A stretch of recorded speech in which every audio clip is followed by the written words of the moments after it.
একটি বর্বর ইতিহাস রচিত হয়েছে আজকে। আমি দেখেছি নুরা পাগলা নামে একজন মানুষ মারা গেছে। যদি তার জীবনে অন্যায় করে থাকে, তার জীবনে যদি শিরিক করে থাকে, তার জীবনে যদি ভণ্ডামি করে থাকে, তার জীবনে যদি কোনো ধরনের কুফরি করে থাকে, সরাসরি বহির্ভূত করে থাকে, সে যদি একদিন করে থাকে, এক মাস করে থাকে, আপনি মুসলমান হিসেবে দরকার ছিল বাংলাদেশের প্রচলিত আইনে তার বিরুদ্ধে ধর্ম অবমাননার মামলা করে তাকে গ্রেফতার করানোর কথা বলেন, ঠিক কিনা?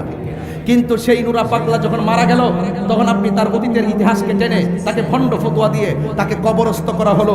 সেই কবরের ভিতর থেকে আপনারা তাকে লাঠি দিয়ে আঘাত করে করে কবর খুঁড়ে তার লাশটাকে বের করলেন।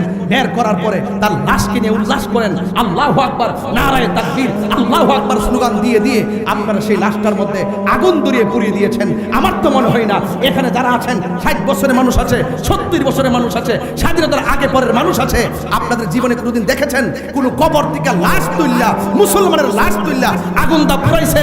এমন ইতিহাস কি বাংলাদেশে হইছে? চ্যানেলটি সাবস্ক্রাইব করে আমাদের সঙ্গেই থাকুন।